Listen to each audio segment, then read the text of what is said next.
एला और बातूनी चांद। एक छोटे से गांव में एला नाम की एक प्यारी सी लड़की रहती थी। एला को रात के समय आसमान में चमकते तारों और चांद को देखना बहुत पसंद था। हर रात वह अपने घर की छत पर बैठकर चांद को निहारा करती थी। उसे चांद से एक अजीब सा लगाव महसूस होता था, जैसे वह चांद से बातें करना चाहती हो, लेकिन चांद तो बस आसमान में चुपचाप टंगा रहता था। एक रात जब एला हमेशा की तरह छत पर बैठी थी, अचानक उसे एक हल्की सी आवाज सुनाई दी। वह चारों ओर देखने लगी। ये किसकी आवाज है? कहाँ से आ रही है? तभी उसने देखा कि चांद उससे कुछ कहने की कोशिश कर रहा है। एला को अपनी आंखों पर यकीन नहीं हो रहा था। क्या सच में चांद मुझसे बातें कर रहा है? चांद ने मुस्कुराते हुए कहा, हाँ एला, मैं तुमसे बात कर रहा हूँ। मैं देख रहा हूँ कि तुम हर रात मुझे देखने आती हो और मुझे लगता है कि तुम बात करना चाहती हो मुझसे।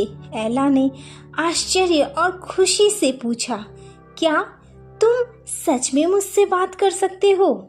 मैंने कभी नहीं सोचा था कि चांद भी बात कर सकता है। चांद ने हंसते हुए कहा, हाँ, मैं बातें कर सकता हूँ, लेकिन सिर्फ उन लोगों से जो सच्चे दिल से मुझसे बात करना चाहते हैं। तुम हमेशा मेरे बारे में सोचती हो, इसलिए मैंने सोचा कि क्यों ना तुम्हें अपना दोस्त बनाऊं। एला बहुत खुश हुई और उसने चांद से पूछा, तुम्हें वहाँ आसमान में अकेले रहकर कैसा लगता है? चांद ने थोड़ी उदासी के साथ कहा, हाँ, कभी कभी मुझे अकेलापन महसूस होता है। मैं हमेशा से चाहूँगा कि मेरे पास कोई हो जिससे मैं बात कर सकूं, लेकिन ज़्यादातर लोग मुझे सिर्फ देखना पसंद करते हैं, बातें करना नहीं। एला ने तुरंत कहा, अब से मैं हर रात तुम्हारे साथ बातें करूंगी। तुम मेरे सबसे अच्छे दोस्त हो और हम दोनों मिलकर बहुत सी मज़ेदार बातें करेंगे। चांद ने मुस्कुराते हुए कहा, तुम्हारे साथ दोस्ती करना मेरे लिए बहुत खास है। मैं तुम्हें एक कहानी सुनाना चाहता हूँ। एला ने उत्सुकता से कहा, कहानी? मैं बहुत उत्साहित हूँ, सुनाओ। चांद ने एक पुरानी कहानी सुनानी शुरू की जो सदियों पहले की थी। वह कहानी थी एक राजकुमारी की जो चांद से बहुत प्यार करती थी। वह राजकुमारी हर रात चांद से बातें किया करती थी, ठीक उसी तरह जैसे एला अब कर रही है। उस राजकुमारी ने चांद से एक दिन वादा किया कि वह हमेशा उसकी दोस्त रहेगी। राजकुमारी ने अपने वादे को निभाया और हमेशा मुझसे बातें करती थी, लेकिन धीरे धीरे समय के साथ वो बूढ़ी हो गई और फिर इस दुनिया से चल बसी। उसके बाद से मैं फिर से अकेला हो गया, लेकिन अब तुम्हारी दोस्ती मुझे उस राजकुमारी की याद दिला रही थी। तुमने भी मेरे साथ दोस्ती की है, इसके लिए बहुत खास हो तुम।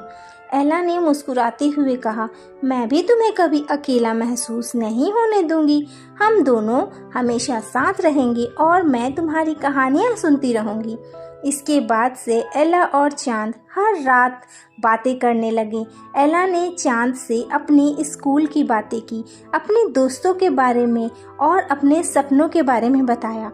चांद ने एला को अपनी चांदनी की कहानियाँ, तारों की दुनिया और ब्रह्मांड के रहस्य के बारे में बताया।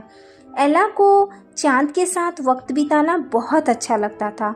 एक रात जब एला बहुत थकी हुई थी, चांद ने उससे कहा, एला, तुम्हें सो जाना चाहिए, कल तुम्हारे लिए एक खास दिन है। एला ने पूछा, क्या खास है? चांद ने रहस्यमय तरीके से कहा, यह तुम्हें कल ही पता चलेगा। बस मुझे वादा करो कि तुम खुश रहोगी और हमेशा अपने दिल की सुनोगी। एला ने वादा किया और सोने चली गई। अगले दिन जब वह जगी तो उसने देखा कि उसके कमरे की खिड़की से चांद की एक चमकदार किरण अंदर आ रही थी। वह किरण सीधे उसके दिल पर पड़ी और उसे महसूस हुआ कि चांद ने उसे कुछ खास दिया है। उसके दिल में एक अनोखी रोशनी भर दी। यह रोशनी उसे हर कठिनाई में रास्ता दिखाएगी और उसकी मदद करेगी। एला ने खुशी खुशी चांद को धन्यवाद दिया और अपने दिन की शुरुआत की। अब एला जब भी परेशान होती वह अपने दिल में चांद की उस रोशनी को महसूस करती, जिससे उसका आत्मविश्वास बढ़ जाता। वह मानती थी कि चांद हमेशा उसके साथ है, वो चाहे दिन हो या रात हो, वो हर पल उसके साथ रहती है। एला और चांद की दोस्ती और ज़्यादा गहरी हो गई और एला ने यह सीखा कि सच्ची दोस्ती किसी से भी हो सकती है, किसी भी दूरी को पार कर सकती है, चाहे वह जमीन से आसमान तक ही क्यों ना हो।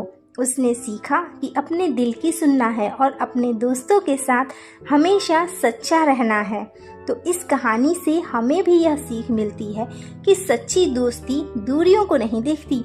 अगर हमारा दिल साफ और सच्चा है तो हम किसी से भी दोस्ती कर सकते हैं।